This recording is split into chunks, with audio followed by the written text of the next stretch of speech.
Welcome back to Modded Valheim, where instead of doing a video on how to mod the game, I decided to make a small mod pack to showcase a few mods for anyone new to the modding experience. Of course, you need your two official weapon EX packs for Valheim. Then we have LootParticlePlus, Troll Visual Upgrade, Blacksmith and Jude's Equipment. We didn't do anything for Blacksmith Tools. We have Rune Magic, OdinShip, Multicraft, EpicLoot, Equipment and Slots, Creature Level and Loot Control, and Trash Items. At the same time, I'm going to show you guys how two mods work. First, I'm going to show you guys how the config manager works. All you have to do is while you're in game is press F1. I highly recommend pausing the game first because this does not pause it. Then you can open up the menu for creature level and loot control. You can adjust the difficulty, turning on special effects and elemental control for your enemies. You can add stars, minimum and maximum. You can control the stars on bosses if you want them, and so forth. There's a lot you can mess with that mod in particular.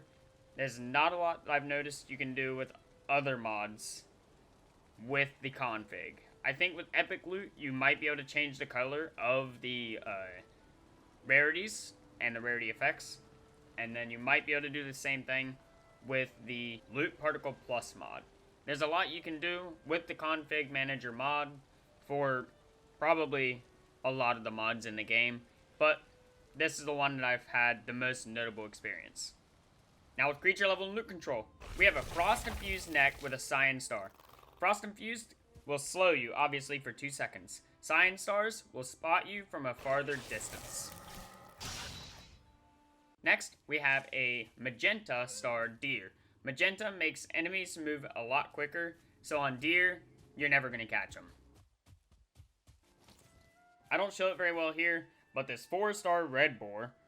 Red stars make the enemy attack faster, I believe, so they're more aggressive. I've killed it instantly. Next, we have the Green Star Grey Dwarf. Green starred enemies will regenerate their health. Now, over this 55-second time period, somewhere in that range, the Grey Dwarf regenerated its health. I think the higher stars might regenerate more health. Now, with the perfect example, we have a 5 Grey Starred Grey Dwarf. Grey stars split every time you kill them. So as you'll see, this 5-star Grey Dwarf, I butchered that, split into two 2-star Grey Dwarfs. And then those 2 stars, whenever you kill them, will split into 1 stars. And then those 1 stars split into 0 stars. They actually killed me before I could actually, finish killing it. But I do die. That's why you're not going to see the rest of it. This is the last one, but I found another silver-starred enemy when I died to that, and it was a poison-infused Greyling. Poison-infused enemies die, and they will drop a cloud of poison, and then they will split. The other enemies will not keep the poison infusion. That is all I was able to find for the creature level and loot control. You can go to the website and see how many star types and infusions there are. Next, we have Rune Magic. If you take a stone and a few rubies, you are going to make a Rune Focus. The Rune Focus allows you to take the big rune rocks that have the lore on them and turn it into magic. I actually like this mod a lot, and I found a few different magics we can use. Obviously, as soon as you first craft it, you're going to notice it's a blinking red. All you have to do, find your first rune stone, and you just press whatever hotkey it's connected to. For me, it was 6. And you will fill it up with energy and obtain a new rune. This Rune of Alertness. It shows all the little enemy heads of the enemies in your area and shows you what direction they're in. I actually didn't know this one existed, so this one was pretty cool find for me. This rune, as you can see down below, it says rune energy 1 per second. So every second that passes that we are using this, it is draining our runic magic. Right now, it only has 100. Upgrading it gives you more. All you have to do to upgrade it is go to your upgrade and your workbench, and as you can see, it just takes rubies and more rocks and a higher quality bench, and you can upgrade its durability. Its durability, as I say with quotes, is just the amount of runic energy it can hold.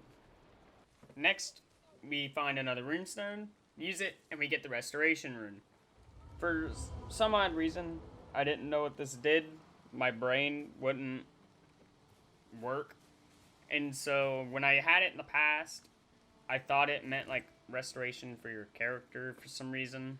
But it allows you to restore the world. So if you break shit, it'll repair the ground. I don't know how in-depth this gets, so if you get deeper into the earth, I don't know if it'll like repair it, but thought that was pretty cool. Thought I should share this just so that way you guys can see it and know for sure yourselves. But in the top left, you can see restoration rune already known when I go up to this runestone. Since my energy was already full, I didn't get any energy, and since I'd already known the rune magic, I didn't learn anything new. Next, I found one in the Black Forest, which gives us the Rune of Ocean Currents. This one I'll use later, but I want to explain certain runes can only be learned in certain biomes. So you won't find them on early game, but you'll find them late game. Next, I found another rune, Rune of the Stonecaller, Waystone. This just allows you to place rocks. There's several different variants of these rocks that you can place and so forth. But I wanted to do experimenting, so I tried the Rune of Restoration here to see if it would get rid of it when you tried to restore the land. But I did learn that if you beat the shit out of it, you will get your stone. So, kind of, if you're out of stone in an area and you know there's no rocks around, you can get your stone back. Here, I wanted to test the Rune of Ocean Currents just to see how it worked. And if you look below in the water, you'll see runes, like pushing the water forward. Didn't know how it worked at first, but it is whatever direction you are looking. So if I'm looking forward, the water will push me that way. If I were to look to my right, left, it would try to push me right or left. That's why when I looked down, all the runes were doing weird motions in every direction. It didn't know where to push me. But I thought that was kind of cool. Just wanted to show that off a little bit. But that is all for rune magic, and we have one more mod to show off that's basically based around your gameplay, which is the Jude's Equipment and Blacksmith's Tool by GoldenJude. This adds, I believe, weapons, armors, tools, all that sorts of stuff. But I just went ahead and got the first set of stuff that you could get into the game, which was all around boars and deer related gear. Next, we have equipment and quick slots and the trash can mod. All pretty basic stuff. The equipment and quick slots, very important in my opinion. It gives you separate slots for your armor, a new equipment slot for shoulders for backpacks, and a utility slot for your belt later on in the game and other late game materials. And you have a new bar down below I use for food.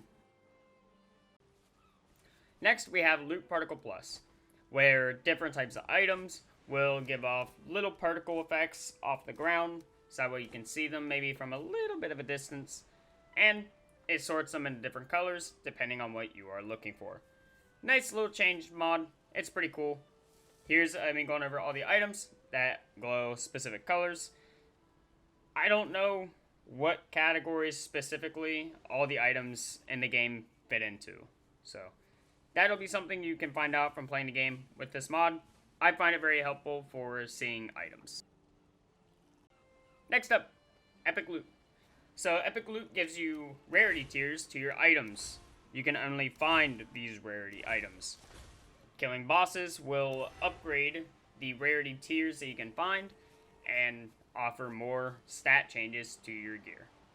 I think it depends on where you're at in the game is what will drop. So good luck on finding all that gear. Next mod on the list, OdinShips. OdinShips gives you a lot of new decorations around like fishing, docks, that type of thing. And gives you access to new boats. I have 3 of the boats crafted at the moment. I think there's 9. And then there's a special version of the mod you can download if you are a donator to the mod creator specifically. That gives you access to 12 boats. These are 3 that I'm able to craft off the rip in the game. There's a lot of them. 9 is a lot, because I'm pretty sure the base game only has 3 or 4. So this was an interesting change in having more variety to the boating and sailing. Exploration, that type of deal. But it's one of my favorite mods. It's just details. This is the mod that took me the longest to find and record, which is the Trolls Visual Upgrade mod. This mod offers no actual advantage to the game or actual change. It just changes their skin. That's all.